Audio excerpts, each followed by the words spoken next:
Hey guys, this is Gigi from Juki Junkies, and today we are going to discuss how you can free motion quilt on a Juki TL machine without having to use a stitch regulator.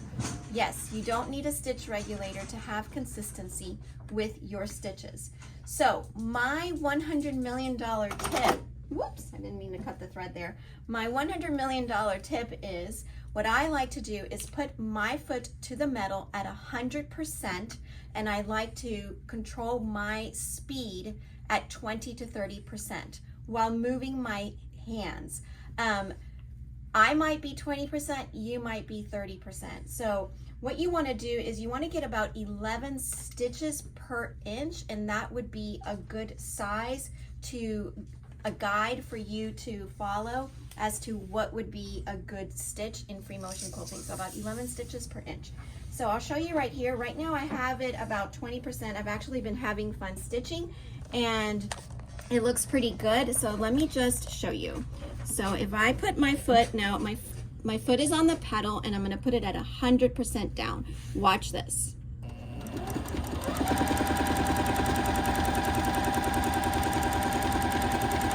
Also, the key to stitching when doing this is to be able to have your hands around the sandwich and be able to have your hands that are not like so far away.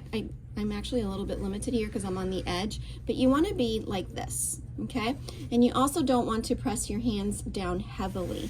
But if you notice, okay, my stitch right there, that second stitch, let me grab a little tweezer here to point out, this right here is too tight, okay? So that means that I am not moving fast enough, okay? So I have to stretch this out. So let's see if I can increase my speed just a tad by just a little hairline. I'm gonna pop it up, and I know you guys can't see that, but I am adjusting. All right, so now let's see the difference here.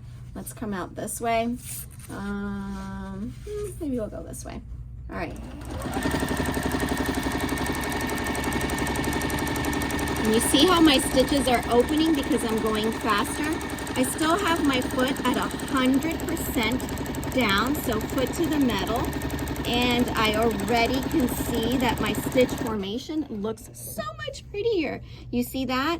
So that is what I want. So let me show you an example of going too slow. Okay, so let's come over here and maybe go this way. So watch what happens when you go too slow. And I'm also don't have my foot to the metal. Okay, I'm gonna get a stitch that is way too big, way too big. Do you see it? Let me see if you guys could see it. Let me exaggerate that incorrect. See how that looks? That doesn't look good. So what I want to do is, and that's because I actually was lifting my foot up. I definitely want to put my foot at 100% to the metal, and this will not happen. Now watch, I'm going to push my foot all the way down and watch how pretty my stitches are going to get. Let me travel over here so that you guys have a bigger space. Okay, here we go. Foot is 100% to the metal. I'm at about a 30% of the max of the speed that I can use with this machine. I'm on a Juki TL, and my stitch formation is looking pretty good. You see that? Let's cut this thread so you guys could see it. And that looks pretty awesome. So, wow, look at that, how pretty. Tap that, David. See how good that looks? Of course, I'm not looking for making a pretty flower or anything here, but I want you to see the difference when I am moving my hands simultaneously with moving the fabric sandwich, and I have my foot at 100% all the way down, and my speed is about 25%.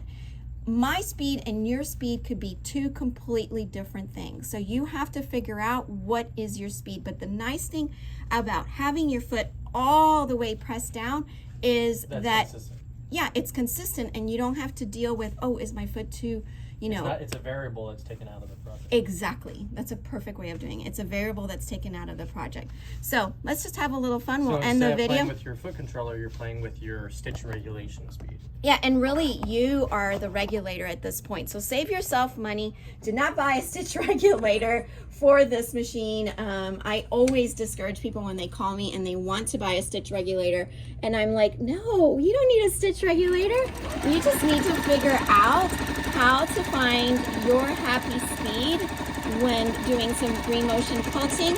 And you need to figure out if you're at 20%, if you're at 30%, whatever it is that you're doing.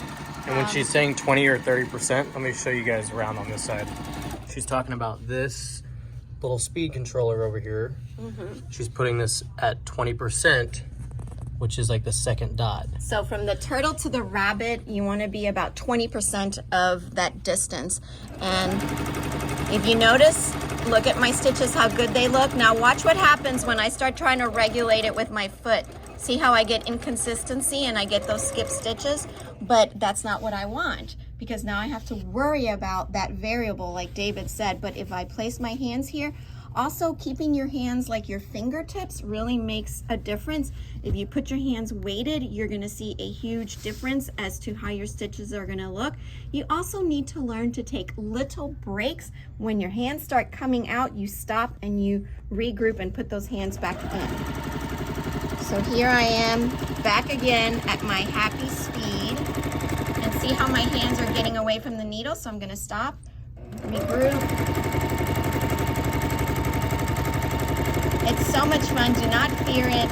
I would suggest that you get lots of sandwiches. Always use a contrasting thread so that you could see the fruits of your labor. One of my favorite things to practice free motion quilting is with denim fabric, and then have like a neon yellow thread or neon turquoise or green, and you'll get some beautiful stitching, and you'll see your stitches immediately. I hope this helps you guys. Don't forget to recap, put your foot 100% to the metal, find your happy speed. Mine is between 25 to 30%, and just make sure you keep those hands lightly on your sandwich and move nice and quick. Alrighty guys, so I hope you enjoyed this video on how to get consistent stitches without using a stitch regulator while free motion quilting. We will be posting videos every Sunday at 5 p.m. Eastern Standard Time, so don't forget to hit that subscribe button down below. Follow us on Juki Junkies YouTube, Instagram, Facebook, and all of our other platforms. We'll put some links down in the description below. We will be posting every single Sunday, so make sure that you hit that subscribe button, leave a like, and comment down below if you have any questions, and we will try to get around to helping each and every single one of you in the comment section down below. And I hope you enjoyed the video. Don't forget to share with a friend.